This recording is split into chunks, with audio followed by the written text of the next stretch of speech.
guys, good morning. My name is Jason Flame, host of the Master Motivation Podcast. Excited to be back this Friday. Just got done with a Moore Park Chamber of Commerce networking breakfast, and now I get some one-on-one time with one of my VCLA cohort members. Today, our theme is how great leaders create lasting change. And today's guest is Sabrina Ashjian. She is a passionate leader dedicated to public service, civic engagement, and creating positive change in her community. With an impressive background as a law professor at UC Berkeley and UCLA, public defender, prosecutor, and state-appointed leader under both Governors Jerry Brown and Gavin Newsom, Sabrina has devoted her career to advocacy, education, and environmental protection. She also serves as chair of the American Red Cross Pacific Coast Board and president of California Women Lead, where she empowers future leaders to serve their communities. Join us today as we explore Sabrina's inspiring journey, her commitment to leadership, and the lessons she's learned while making a lasting impact across California. Sabrina, welcome and good morning. Thank you, Jason. Good morning. It's wonderful to be here with you and your viewers. Thank you for having me. Absolutely. It is super exciting to have a chance to get this one-on-one interaction, as we were just talking a little bit about our experience with Ventura County Leadership Academy, with starting at 40 cohort members in the beginning. I think we got down to about 36 graduated. There wasn't enough time for the one-on-one conversations. We had a lot of group discussions. We learned a lot, but today I get to learn all about you, and we get to talk about your career and your story. So let us know, how things are going, what's going on in your life. Tell us a little bit more about yourself. Sure. Well, again, it's great to be here with you. Thank you so much for having me. I am thrilled to have this one-on-one time, although, as I was saying off camera, we're going to have to turn it around. So I'll have to take you to coffee so I can ask you all of the questions. But it's great to be here. I think that it might be your birthday weekend, Jason. So I wanted to see if you have birthday plans, and hope that you have a fantastic weekend. And what a good kickoff to the birthday weekend of having this conversation. Yes, ma'am. Absolutely. Yeah. So my birthday is actually tomorrow. I'll be a full deck of cards, 52 tomorrow, Nice. and excited to celebrate with my family. Birthdays for me are always kind of weird because, guys just don't get into the birthday thing. And my kids and my wife are, what do you want for your birthday? And I'm like, I have everything I need. Right. I just want to spend time with, family and friends. So it's going to be a great day. Good. But tell me, let's talk about your career, right? And, it's taken you from the courtroom to the classroom to state government. What first inspired you to pursue a life of public service, and how has that mission evolved over the years? Yeah, great question. Thank you. So, I think like a lot of us, I grew up in a home where my parents, my grandparents were very involved in the community, very interested in giving back and participating in being civically involved. And so it just kind of came as second nature. As I was growing up, I would go with them to, hospital charities or things at the church and start to get involved, and they would find projects and ways for me to participate. And so it was kind of always ingrained that I would do something where I was giving back, I was participating in the community. But, as we're younger and going to school, we don't know what that's going to look like or how that's going to evolve. But I just knew that there was this idea of being able to make change, being able to be a good civic community member, but also that responsibility was really there, that you're entrusted with this duty and have a responsibility to make the community better, that it's not just for other people to do. It's something that we have to all participate in order to make the society that we want to see. And so I think from a young age, that was ingrained in me. I will fast forward and not share everything, but I went to graduate school for journalism, and we all had different beats that we covered. And I covered Skid Row, and it was early 2000s. And I talked to so many people that were on the streets and talked about their stories, what got them there, how to get them off the streets, what was happening in their lives that led them to this place. And I found that I was really writing about the people and telling their story, shining a light on it, but not actually doing that further step of getting them off the street, or figuring out solutions. And I really wanted to dive into that. How do I advocate? How do I find solutions? How do I move them from the position that they're stuck in, which is what prompted me to go to law school and be an advocate. And so I think that moment I really found my calling, and I didn't know what that was going to look like exactly, but I knew that I wanted to advocate for people and to really delve into those solutions, as opposed to what I originally thought I wanted to do was write about the stories. Hmm. So let's back up just a Yep. minute. Where did you grow up? Tell us a little bit more about your parents and their careers and how that influenced you. Sure, sure. So I grew up in Los Angeles, and my family's Armenian. My grandparents came over from Armenia during the Armenian genocide. And so I think it was really ingrained in me as a child that all of the people who helped them get to America, who helped them build a life here, who helped them build businesses and, become that American dream, that success story. My grandparents all started businesses, as, a lot of people of that generation did. And so just kind of learning that idea of building upon the community, being part of the community, being a business in the community, serving the community, was really something that was a conversation that we had all the time. And but I grew up in Los Angeles. I bounced around all of California. I went to the East Coast for a little bit, and then lived in Fresno in the Central Valley, lived in Los Angeles, lived in Berkeley, and now have settled down in Ventura, which I absolutely love and want to stay here forever. And just feel like I found the best part of California. Well, I'm a little bit partial because I was born and raised here in Uh, Thousand Oaks, California, Los Robles Hospital, where both of my kids were also born, oh, and wow. and so I'm a little partial to Ventura County. But if I understand correctly, and I've looked at some stats, Ventura County is one of the most desirable, specifically Conejo Valley, Yes, is one of the most desirable places to live in all of the country. it And really is. obviously California with our weather and but listen, we got a lot of we got the weather, we're close to everything. Dodger Stadium, Disneyland, Universal Studios, you name it. We're just near everything. But California gets a pretty bad rap, right? And we don't want to get too It's true. political, but California gets a pretty gnarly rap. I mean, every other state, my brother just moved to Idaho, right? Hmm. And so everybody in Idaho, if you're from California, they don't even want to talk to you. I know. Um, so just kind of speak on that a little bit, and why do you think that is?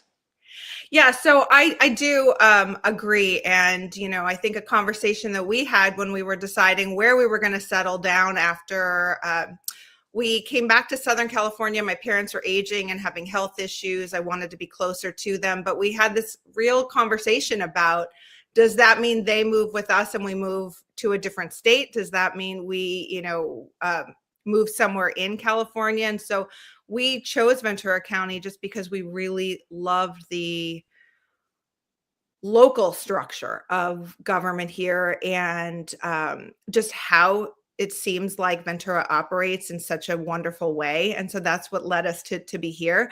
But I do think that California gets some rightful and not rightful, but I think a lot of rightful criticism for a lot of the problems that are going on in terms of very heavy regulations. I work in the regulatory space, so, I'm happy to go over those and explain, regulations to people. I'm constantly trying to explain new regulations as they come up, because I think that so many new regulations happen and people don't realize what they are, or they want to comply and don't realize how, because the regulations change constantly. And so we're in a very heavily regulated state. And I think it's often crushing on small businesses. It's crushing on community members who are just trying to do the best that they can. And I think that the state is really, I think, at a turning point of figuring out, how do we make the state work for everyone like it used to, or like we want it to. And so I think we're really at a point where kind of things have all come to a head. Yeah, for sure. And you brought up Skid Row earlier. For those who aren't familiar with that term or Yeah, I that should have explained. location, number one, California. I mean, no doubt, we have a serious homelessness issue, Mhm. right? And so you're talking about Skid Row, where talk about that so people understand what that is. Sure. So Skid Row is a part of downtown Los Angeles. I should have mentioned that. I kind of take it for granted that everybody understands this, but I think historically California has always had a very heavy population of homeless people because, as you can imagine, with the good weather, people travel this way, across the country and then end up here. California also, at the time had a lot of social programs that helped people to get off the streets, helped people to get treatment and that sort of thing. And so it was a place of a lot of need, a place of a lot of addiction, a place where people were living in tent cities, but it was not anywhere to the degree that we see it today. And we see it, right now, what's happening in Los Angeles. And I think that's also what kind of has captured a lot of attention in California about, like, how could this have happened? How could we let, this be going on the way it is? And from just a couple of different perspectives, I have worked as a public defender and a prosecutor. I also worked in animal advocacy. I was the state director for the Humane Society. So you may have seen there's just been so much going on with the homeless pet population, down on Skid Row, and just these really horrific things of using animals to test out drugs and, dog fighting and selling dogs and that sort of thing. And so it's just been this, I think, microcosm now of kind of all of the problems that we've been seeing in the state that need addressing and need to be fixed, is this area of Los Angeles that has really just decayed to the point of anarchy. I go downtown Los Angeles a lot for a lot of meetings, a lot of the board meetings that I have at state board and that sort of thing. And there are parts where you just don't want to be, because it just is kind of a lawless area. And we can't let that happen, because when we let society decay, when we let these areas decay, we have to get to a place where we're putting a stop to that, because we can't have society just turn into that, where there's areas that we don't care about and don't treat. Yeah. And I want to address that in just a moment. But one of our cohort members, Jacqueline Syndergaard, is watching, and she asked, can you compare the homeless community in LA to the Central Valley? Are they equally as bad? The issue seems to be spreading geographically. Well, hi, Jacqueline. It's so great to see you. Thank you for joining. Jacqueline and I bonded on our very first day in our very first session, and she does such incredible work as the director of the Ronald McDonald House here in Ventura, which is wonderful. And I know she was recently on this show as well. But thank you so much for the question, Jacqueline. And I have to say, I left the Central Valley about 6 years ago. And so I'm not there on a day-to-day basis, but I have to say that I travel the state a lot for a lot of the work that I do. And so I think the problem is, yes, getting worse everywhere. I think I travel to Sacramento a lot, and have, the problems did not exist there as much. I used to, I didn't see as much, homeless individuals as I do currently. And I think that the problem has gotten worse for a lot of reasons, but I think that we, need to do a lot to get people into treatment, to get people the help that they need, to get them off the streets. And I think that we need to really understand addiction, and that treatment is needed, and that's, what's going on. But I will say, I think LA, especially downtown LA and Skid Row, seems to be a real mecca of this, because of the kind of lack, I don't want to say lack of law and order, because, I'm sure that the police are working very hard in the region, but I think there is sort of a hands-off approach there, where they're not, empowered enough to be able to get people off the streets. And as a result, you have this kind of area of lawlessness that I don't think we see in any other community, that I have ever seen in any other community. And what was really disturbing to me, and I'm, definitely empathetic to people that are homeless, right? But then you start talking about animals and the dogs, and like I didn't even like consider, like you said, dog fighting, right? And Mm-hmm. drug testing on Mm-hmm. dogs. I mean, that's just like, it's crazy, right? Like, and I mean, and the lawlessness amongst, I mean, they all the homeless almost have their own way of dealing with breaking rules, or they have their own, Mm-hmm. their own rules, right? Mm-hmm. Um, how does this, I mean, how does this even happen? I don't want to ask whose fault is it, but kind of like people want to know, like, who's not doing their job, Right. and where do we get this money? I mean, where Mm-hmm. do we get the money to, obviously people need treatment, right? I mean, most homeless, as people will do research, understand that, there's drug issues, there's addiction issues, mental health issues. Obviously they need therapy, Yeah. they need attention, but who's going to pay for it all? Right. Well, and I think it comes down to, kind of the idea of your podcast generally, and the title of the conversation, is about leadership. I think that so many people get into positions of leadership and they want to keep those positions, and they want to, they don't want to fight the hard fights. They don't want to have the tough conversations, the difficult conversations, do the difficult work, which is really involved to kind of untangle all of the nightmare situations that are happening, especially in Skid Row, but in so many regions. But I think that is such a good example of what happens when leaders aren't doing the hard work in the region. And that, leadership it's not just a title, it's doing the work. It's Mhm. it's it's making those difficult calls. It's explaining the nuances to people. It's explaining the situation. It's, getting to the root at of the problems and fixing them, and not just, sugarcoating things, which I think a lot of people have done because they don't want to be the bad guy. They don't want to be the one making the tough decisions. They don't want to say something that's wrong, or that's taken out of context. And as a result, they don't want to do anything. And so I think what we're seeing is a real abdication in downtown Los Angeles specifically. But it's a it's a it is the example of what happens when leaders aren't doing the hard work and making the tough calls.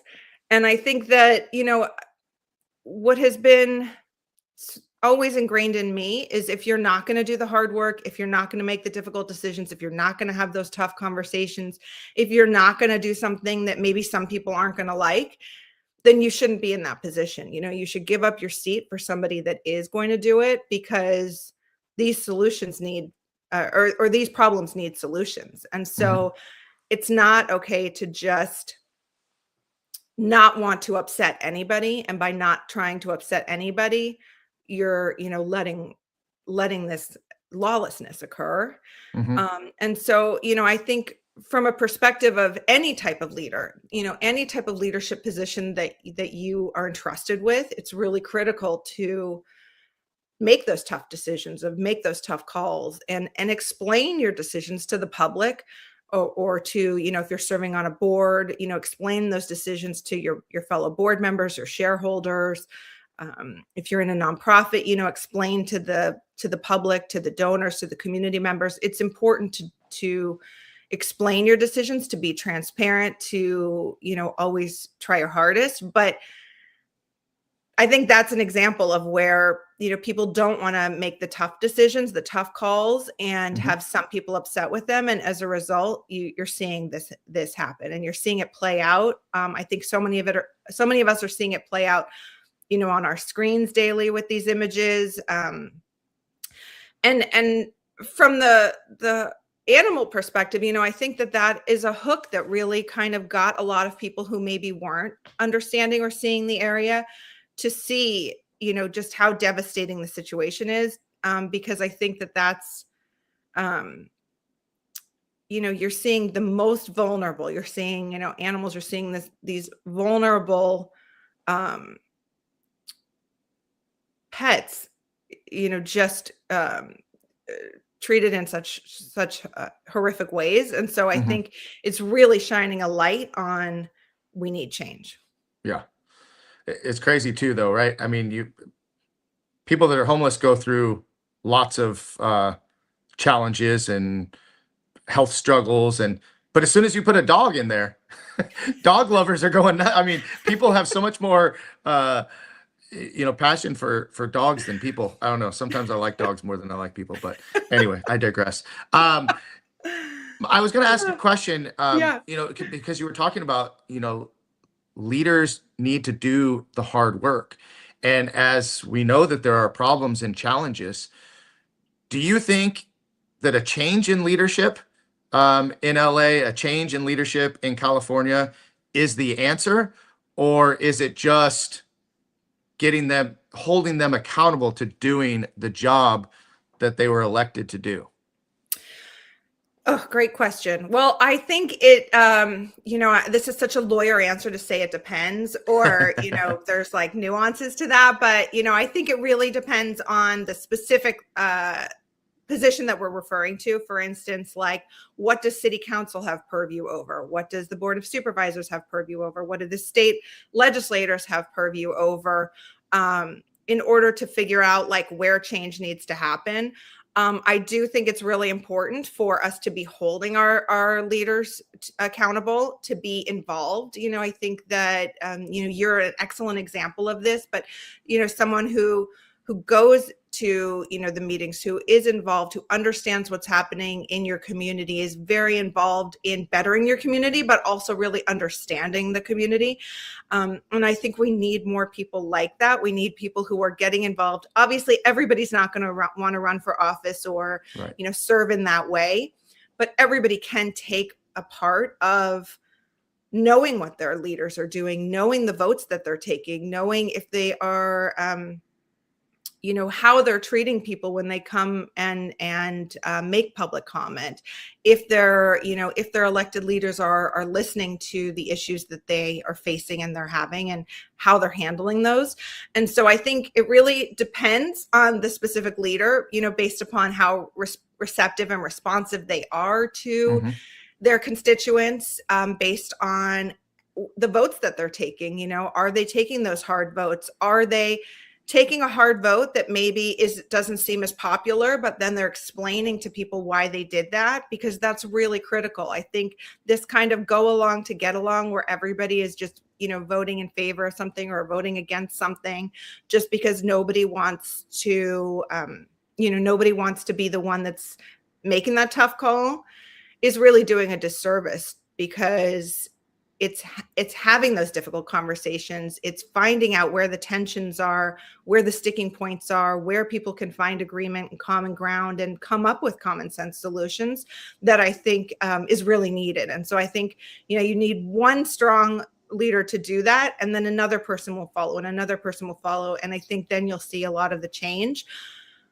I think a lot of the laws are in place. A lot of the, people who work in government are trying or doing the work. I think that there just is this, I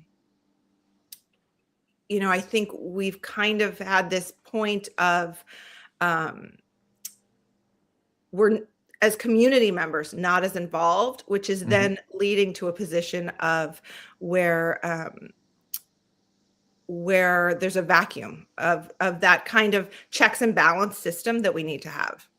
Well, here's my thoughts. Is that I hear a lot of, for lack of a better term, a lot of bitching and moaning about what goes on in California, and I just always ask, like, well, did you vote?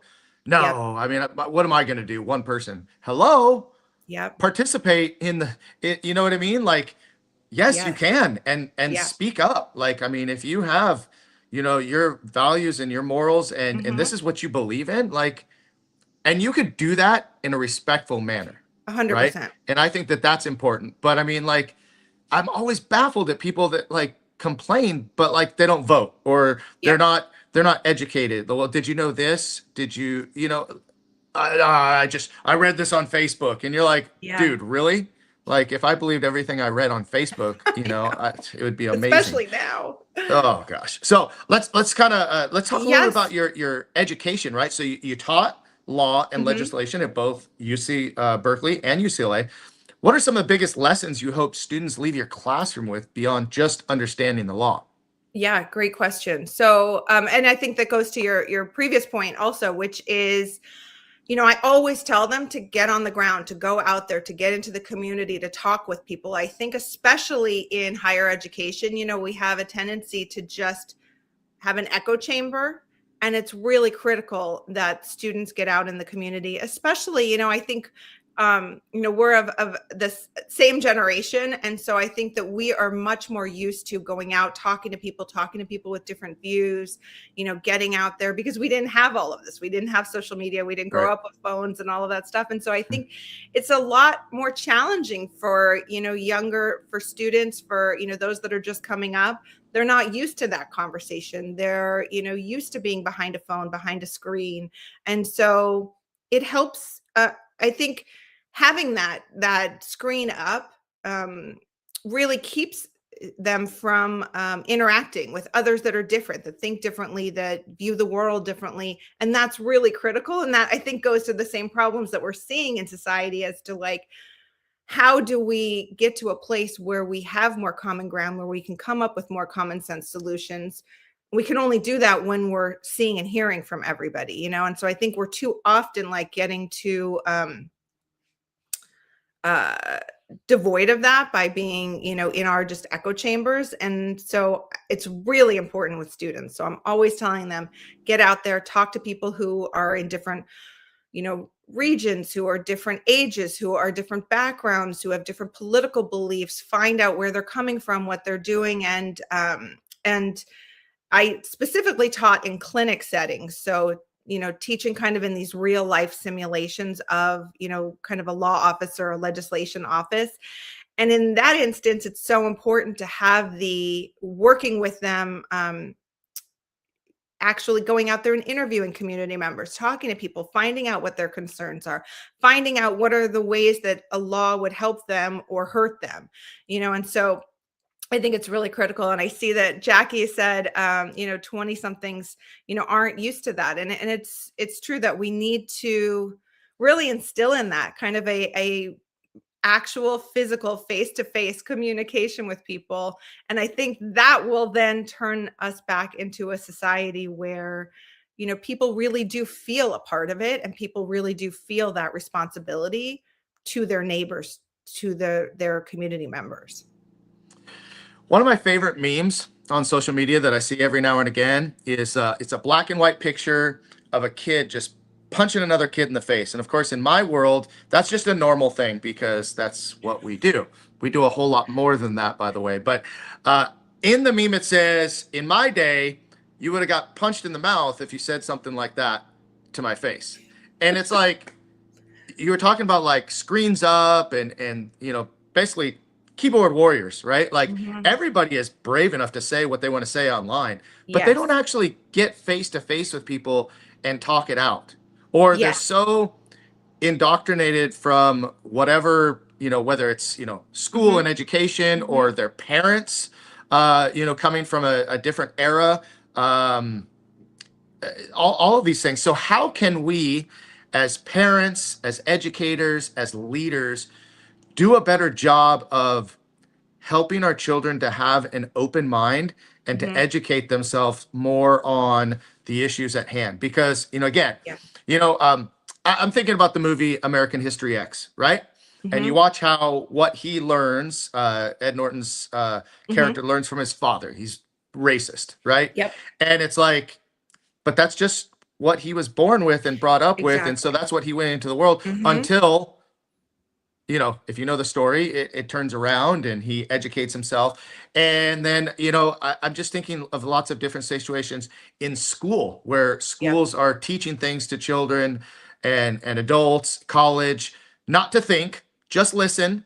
This Mhm. is how it is. Mhm. Um, we've had, history rewritten. We've had history changed. Yep. So, like, how do we give people like a true fighting chance of being truly Yes. unbiased and educate themselves better? Yeah, no, that's a great question, and I feel like I could talk for hours about it, so I'll try to be sort of succinct. But one of the assignments I had when I was a public defender was working in the juvenile court, and so I worked with kids, mainly in the ages of 10 to 15, and just realized it was such a stark realization that they were living the lives according to the way that they saw their parents and their community members acting, and they didn't know any better. Hmm. And it was really trying to use that juvenile justice facility to help them get the training, get the knowledge, get the skills, figure out ways of having healthy dialogue, healthy communication, healthier habits than the ones that they were exhibiting. That they weren't bad kids, they weren't problem kids. They really just didn't know the coping mechanisms and skills that healthier families are able to provide. And so I think that was a real like eye opener for me in terms of it's not the individual's fault necessarily, but we do need to teach these ways of being. And I think coming from being in the courtroom on a daily basis, kind of learning this idea of having civil, dialogue and disagreement, it's an adversarial process. You're disagreeing on a daily basis, but you're hopefully, for the most part, doing so in a respectful way. I think we need to really bring that back into our society in a way that we don't really have. This idea of having respectful conversation, communication, having differing views and saying, I don't know everything. This is the way that I see it. This is the way that I've, understood it. But what am I not seeing? Or, have an open mind to learn from others. And I think we're so often like digging our feet in the ground and saying, like, this is the right way, this is the only way. And we should be changing our minds. We should be learning more information and growing and constantly, changing the way that we think about things. That is a natural process of, a healthy individual, a healthy environment.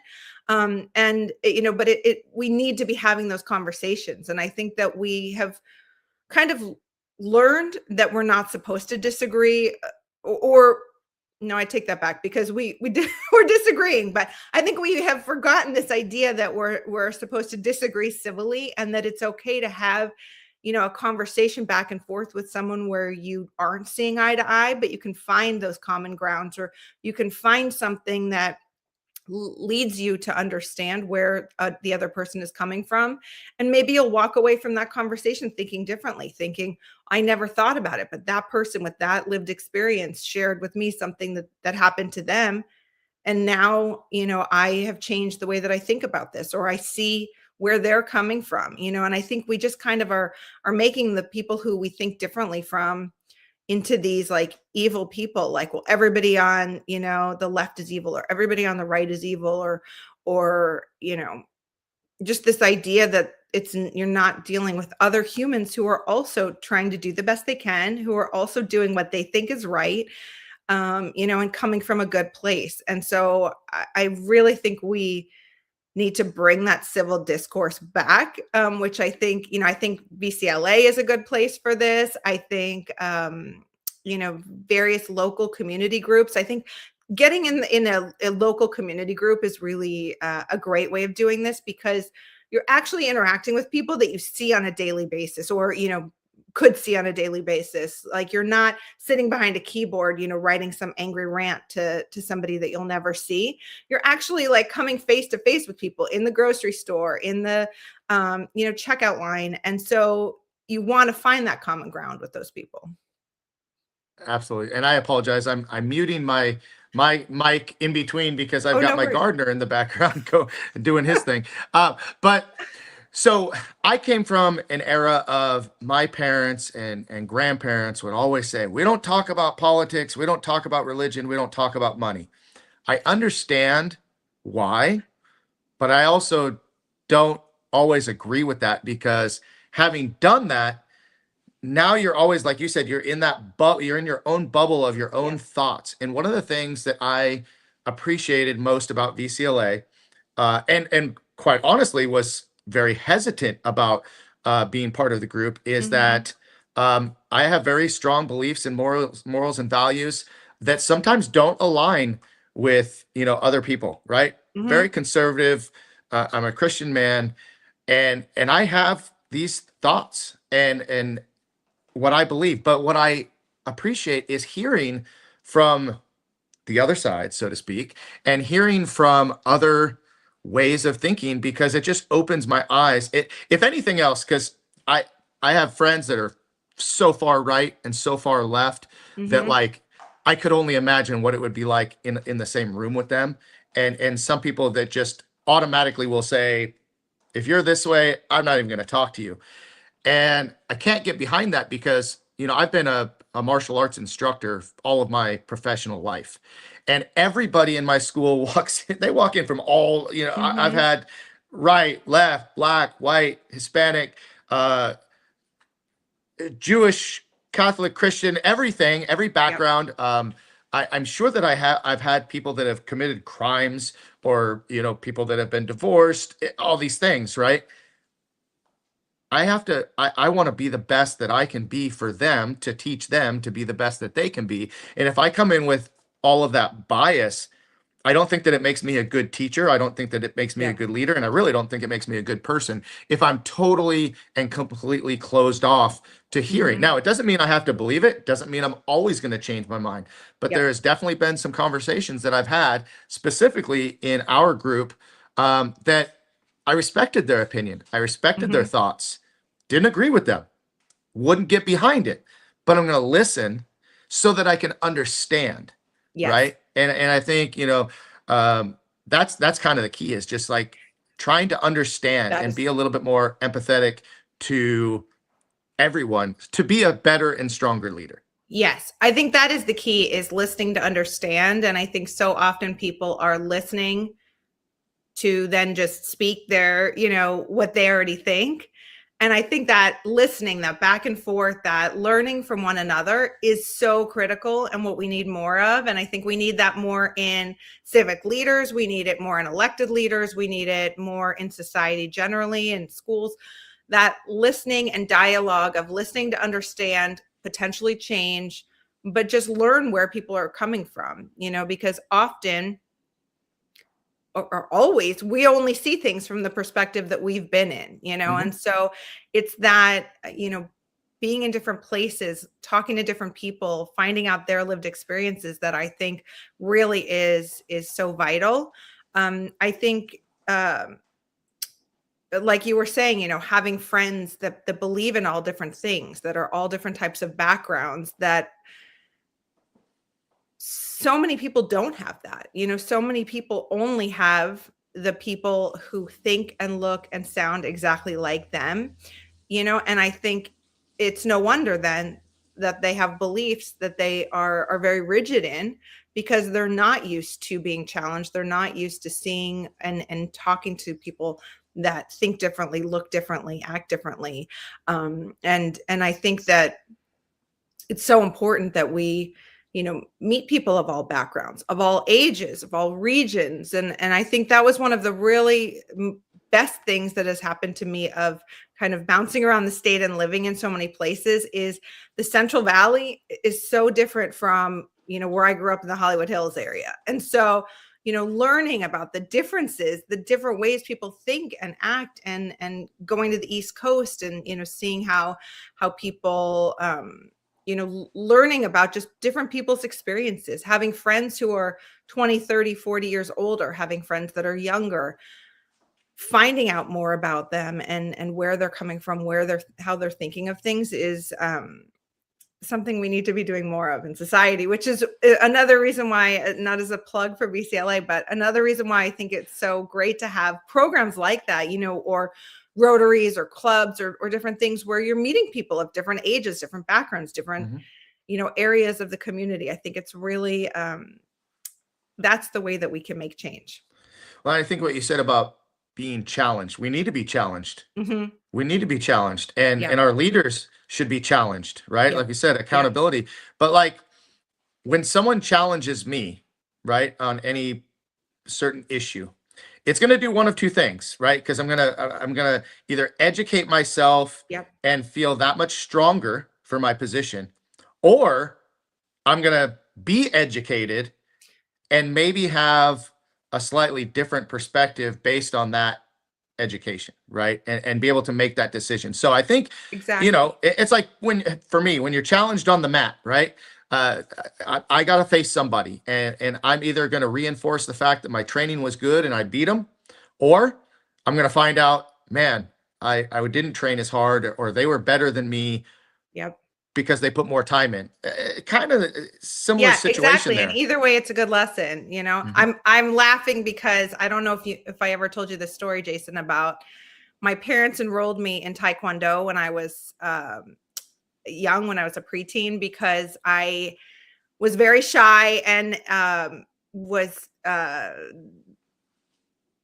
they were trying to get me to like get out there more, and like they thought karate, it's kind of aggressive. You're sparring, you're learning this training. And the first uh, thing that we had to test for the next belt, we had to spar, and I wouldn't do it, and I cried and ran away. And I thought, I don't belong here. And I eventually loved it because I loved the discipline. I loved the practice of it. I understood the sparring, after a little while, I understood why you're testing your skills in that way. And, it is such a good life lesson. It's, something that I talk about a lot. I wrote about for my college essays, like it really does teach you so much. The conduct on the mat really does teach you so much about yourself and Yes, life. it does. And that was such a phenomenal example that you just gave about, you either learn that you put in the work and did your best, or that somebody got you and you need to keep practicing, or need to do something differently, or need to learn from it. So there's no negative. You're just Right. learning, growing constantly. So, but yeah, Yeah. Well, thanks for sharing that story. I don't think that you told me the I whole don't think I did impact of either. it. I think that you did tell me that you did Taekwondo, but I didn't really understand. But um, how many people would shy away from sparring and cry and walk away Hmm. and not use it as a lesson to better themselves? And I'm just thinking once again about Yep. people that are arguing from both sides of the fence. Hmm. People walk away crying about it, but not actually doing anything about it or making any real change, Yeah, and and so that's the thing, is like we have to constantly challenge ourselves. I think if we become too complacent and comfortable, we're not learning, we're not growing, we're not being the best that we can be, and we're not being the most um, doing the most that we can in our time on this planet. I that's think right. that it is that challenge, that discomfort, and I think experiencing, I wanted to run away. Like I didn't want to do that. I thought, I'm not good at this. I'm not the right person for this. I don't have the right skill set for this. And, then I tested all the way up to brown belt, and, really loved it, became part of a community of people who I still keep in touch with decades later. And I think it's that idea of constantly pushing yourself beyond what you think you can do is what's really necessary to keep growing and learning, and being the best we can be. It's So such a what good I'm metaphor for life.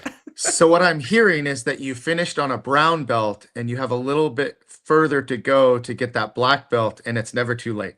I I know, and I think about that often because I left, I went to school, I thought, "Oh, I'll come back to it," and then it's decades later, and I think, "Can I still come back to it?" So, Yes, you can. maybe I Yes, you will. can. And if you're in Ventura, I know a really good school that I can I know, refer you to I know, finish I'm up. gonna join you. Yeah. So hey, let's talk about Yeah, being president of California Women Lead. You're yeah. helping prepare others for leadership roles. What advice would you give to someone who wants to serve on a board, a commission, or public office, but doesn't know where to begin? Oh, great question. Thank you. Yeah. So Every time somebody brings up this question to me, I say to them, what's an area or an issue that you're interested in or passionate about? Do you care about animals? Do you care about the environment? Do you care about water? Do you care about, helping cure childhood cancer? Like, what is the issue that is tugging on your heart, or like you really believe in? Google, where that work is being done, and call them and see if you can volunteer or serve on the nonprofit board, or, help in some way. I think that we so often believe that people are going to tap us on the shoulder and say, you should do this, or can you do this? Or I'd like for, I'm seeing these skills in you. I would like for you to serve here. And really it's raising your hand and saying, I'll do it. And I think I learned that in my 30s. I wish I had learned it, younger, that if there's something that you see that you want to participate in, call them and say, how can I help? How can I participate? If there's a campaign that you want to work on, there's a person who's running for elected office and you believe in the work that they're doing, see if you can help them, see if you can follow them, shadow them. If there's, a skill that you have, teach it, give back, get involved, mentor. I think we think that somebody's going to ask us, and that does happen, but we have the agency to go out there and help, and we have a duty to do that. And so I think just making a call and finding out, or if you need somebody to brainstorm with, call me and say, these are the things I'm interested in. Where can I go? What can I do with it? And so that's, one aspect. And then the other thing that I do a lot with California Women Lead is we do a lot of appointments trainings on getting appointed to boards and commissions around the state. And I don't think people realize that there are 4,500 different seats that they can sit in across the state to help on any sort of thing you could think of: a blueberry commission, a fair board, the water board, air board, accounting board that oversees, accountants. Like any sort of thing that you can think of, there's a way to participate at a state or local level on different boards and commissions to get involved. And it's such a phenomenal way of giving back, of learning, of growing, of having that place where you are, civically disagreeing with others that you may serve on a board with, to have conversations and to expand your thought process on something and learn.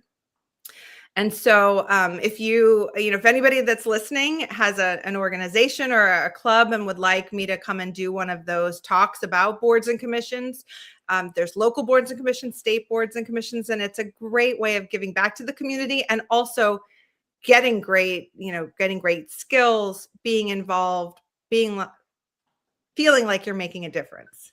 Yes. And you asked the question, how can I help? How does that usually start? Are you part of a Rotary Club? Oh, I'm not. No. Is that what they say? Yeah. So every Rotary Club, I'm a Rotarian. How can I help? That's our standard yes, part of the group. And so my wife and I actually both happen to be members of the Moore Park Morning Rotary Club. And I think it's been, how do I say it?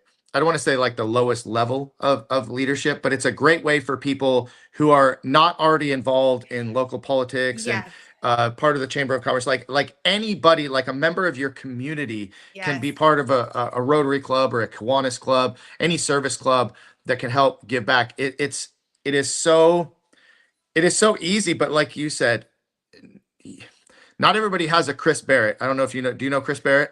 No. Okay, Chris Barrett is a member of our community who pretty much gets everybody to do everything. Oh, okay. He did tap me on the shoulder. He said, "Hey, I think you'd be really good for Rotary." But the seed was already kind of planted in my mind, so I'm kind of glad that he gave me that tap on the shoulder. But sometimes people just have that feeling inside that like maybe I'm retired, or maybe I feel very strongly about this area and I want to help give back. I think that service clubs like that are probably the greatest way to get started. And then you have, local, more Chamber of Commerce, school board, city council, and you kind of work your way up. So yeah, absolutely. I'm love that. And I also love the, even though I don't know who Chris Barrett is, I love that because I always try to encourage people. Like if I see somebody and think, you should volunteer with the Red Cross because I serve on the Red Cross board, or, have you thought about, teaching? Have you thought about this? Will you, can you be a mentor for one of my students? And I think sometimes people do need that ask, Hmm. maybe they're thinking about it, it's percolating in their mind, but they're uncomfortable making that step because it's uncomfortable. Like we had the conversation just now about, putting yourself out there, doing something that's uncomfortable or different from the Hmm. norm is difficult to do. And so I think maybe having somebody to go with, or somebody who tells you come along with me. I'm seeing comments in the chat about joining Rotary. Yes, no, I think Rotaries, I think like you mentioned, Kiwanis, I think those kinds of service organizations are such a great way of like a low stakes way, because it's designed for people to come into and then get involved. And so it's Hmm. designed in a way that they want you to come and get involved, and they will show you how to do it. And so it's not this like mystical thing of how do I get involved? How can I participate? It's a fantastic way of participating in the community. It is, absolutely. Now, you mentioned it. You're deeply involved with the American Red Cross and several community organizations in Ventura County. Tell us a little bit more about your involvement and your role with American Red Cross. Sure. So I am the chair of the board for the Pacific Coast region, which covers Ventura, Santa Barbara, and San Luis Obispo. We recently, hot off the presses, merged with the LA region. And so we're now in one larger region, which I think is going to be really helpful for the work that we're able to do. But I think that it's so important to participate in local organizations like, I got involved with the Red Cross, but really there's so many great nonprofits to participate in the community. But the thing that I love about doing something locally instead of, state, federal, international, is because you're actually seeing the impact with community members. I think one of the biggest things that we do is go to people's homes after a home fire and help them get back on their feet, help them, just in the moments, those early moments of devastation, of explaining to them the process of, how they can start to rebuild figuratively. And I think it's participating in the community, making the community better, trying to help your fellow community members. I know it sounds Pollyanna-ish, but I think that's the way that we make the society that we want to see. We can't just, sit and expect other people are going to do it. We need to do it and, bring others along with us to do. So we need to change that 80-20 rule, right? Because we always hear that 20% of the people do 80% of the work. What Yeah. if we could, we wouldn't want to flip it, but I mean, like get that closer to like, 50-50 would be good. Because you're right. So many people sit back and again, going back to when we were talking about people not voting or people, Yep. keyboard warriors sitting back Yeah. and complaining about this issue or that issue, and they do just that. They just sit back and criticize, complain, but they never really jump in. I remember I was 19 when I opened my business, and someone Oh, had wow. suggested to me to be part of the Moore Park Chamber of Commerce. They said, "Don't go join the Chamber of Commerce. It'll help you with your business." Well, first of all, I didn't know anything about business at 19. I just knew that I wanted to teach karate, and it was a cool job for me then, and I Wow. wanted to make it something long term. And so I did. I joined the Chamber of Commerce, and I went in with like probably the worst possible attitude because I was like, "What's in it for me? Who's going to promote me?" Like and at the time, being 19, everybody's probably they seem much older then, but like they're probably in their 30s, 40s, and 50s. And here I am now, that guy, 50s, and young people joining. And actually, I dropped out of the chamber because I did not have the right attitude going Mm-hmm. in. Came back to it, and I said, the reason I was coming back because I was kind of watching. And like, I don't really like how they're doing this. Or I don't like they should do this. And I found myself being that person. And I'm Yep. like, you know what? I'm just gonna join. And then within however long I was on the board, then I was the chairman. Then I Yep. was, but I was finally able to kind of like contribute. Yes. And maybe not just get everything I wanted, but at least be able to provide my input Mhm. rather than being on the outside looking in. And we just see so much of that. I was just complimenting our city council and our city manager because they take so much heat. Like leaders take Yes. so much heat for Yes. what they don't do, and sometimes they Yep. don't get enough credit for what they actually do. Yes. And so I made it a point to stand up and let everybody know that at the meeting today. But you have to be someone that gets involved. It's, the armchair Yep. quarterback doesn't work in a community. Mhm. That's not what's going to make it any better for anybody, let Mhm. alone yourself. Agreed. Yeah. And when you said the flipping the 80/20, it is true that many hands make light work, and so having more people involved and doing the work and helping the community makes things run better, makes the community flourish instead of everything being so difficult or, impossible to do. And so that's why we really do need to get more people involved. And also, that's phenomenal that you started your business at 19. That's really incredible. I didn't know that. Yes, I did, with not no education, no savings, Wow. no background at all, just like passion and grit. That's kind of how, That's and we just inspiring. celebrated 32 years, so it worked out. That is absolutely inspiring, Jason. Wow, amazing. Thank you. So we got a couple minutes left, and there's a couple questions I want to finish with. Looking Okay. back on your career, is there a particular accomplishment or moment that reminds you why you chose this path of service?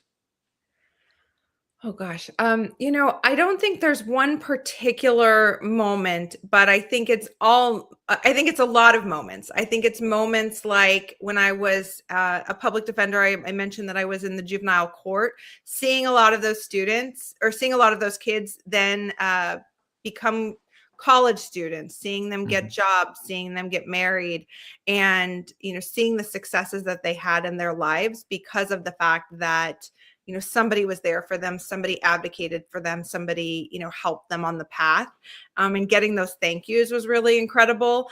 I think seeing some of the laws come into effect that I participated in working on has been really wonderful to see the loopholes that have closed, or ways that people were helped, because of the work that I did. And conversations with mentees, with students, and helping them onto their paths, because I think it has such a ripple effect. They're going to Yeah. go out and make change in the world, and they're going to be change makers and make things better, hopefully. And so I think it's a million little moments. I think it's moments like this and having this conversation. I think it's moments like we had in VCLA that you kind of see the difference that you can make, and how you can help.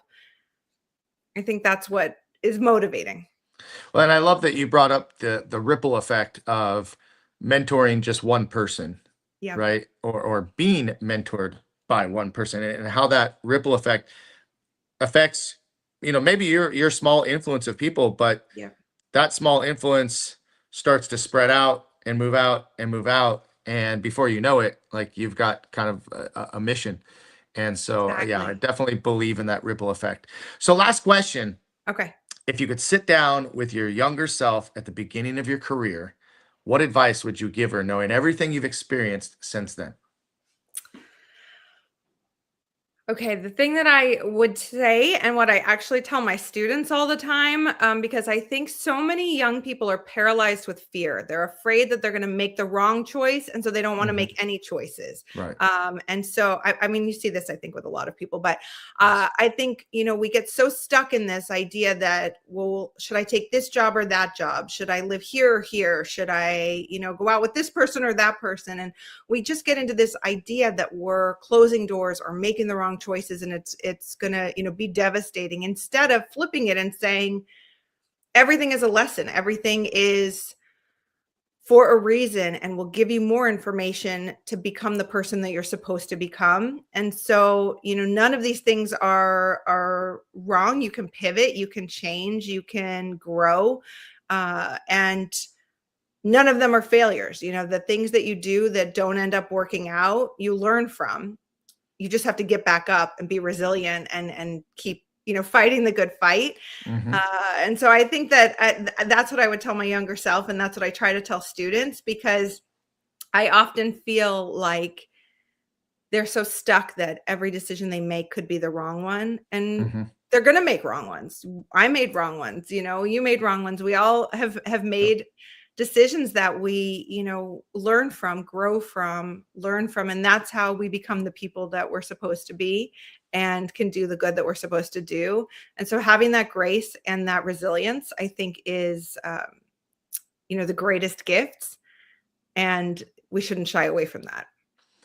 I love all of that. And, even adults struggle with that. I call Yeah. it paralysis by analysis. You're Oh, I thinking like that. so I've not heard much. that. You're thinking so much about Yes. what you're going to do that you don't do anything. We even talk Yes. about this in self-defense. If we're not trained properly and well versed yeah. in being able to act, then you get stuck in the thought process. And by that time, you're already getting hit. You're already being attacked. You're already on the ground.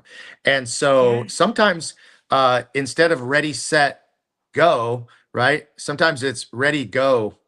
So, you know what I mean? Like Yes, get the exactly. go part, because you're going to make mistakes. You're absolutely going to make mistakes. And those mistakes, if you have the right mindset, are just, another lesson Mhm. that, it might be a step back, but that Mhm. may be the, like the arrow, you got to pull the Yep. arrow back before you let it fly forward. And so I completely agree with all of that, and that we have to be ready to make mistakes. I mean, I have a Yes. 21-year-old son and a 24-year-old daughter, and I can see in them sometimes the challenge of, Yeah. gosh, I just don't know what to do. And I said, just Mhm. do something. Just do And something. then it's going to follow. And you might Yes. stumble, you might fall, but you get back up and you try again. And then, oh my gosh, wow, like this led to that. And making connections Yep. start happening. And that, as we know from not only Ventura County Leadership Mhm. Academy, but just in general, once we start making the right connections, we start educating ourselves, we get introduced to the next person that puts us in the right Exactly. spot. So yeah, paralysis by analysis is a killer. Yes, yes. And the thing is, it's move, just do something, and it will either be the right move or it will give you information about the right move. That's right. That's right. See, you've done jujitsu. I can tell. I Just go. I'm taking the lessons from the mat. I love it. I love it. Well, listen, we're at our time Okay. today. Really appreciate the conversation, the time, and the stories that you told us today, sharing your experience and knowledge and wisdom. Where can people find you online, social media? How can people connect with you?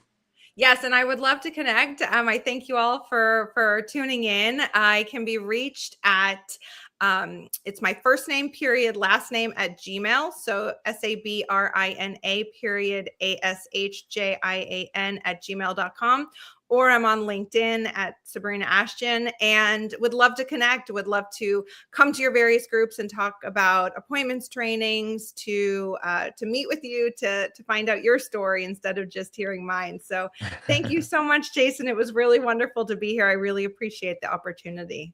You're very welcome. It was a great time. And I just want to remind anybody, any of my podcasting friends out there that want to bring Sabrina on your show, this would be an amazing opportunity for you to continue to spread this story. And also, on the other hand, any of our Ventura County Leadership Academy cohort members, not only from 31, but all cohorts, anybody from VCLA that wants to get on here. That's kind of the theme of the show, is highlighting leaders in our community far and wide, and just spreading the knowledge, the motivation, the inspiration, the education.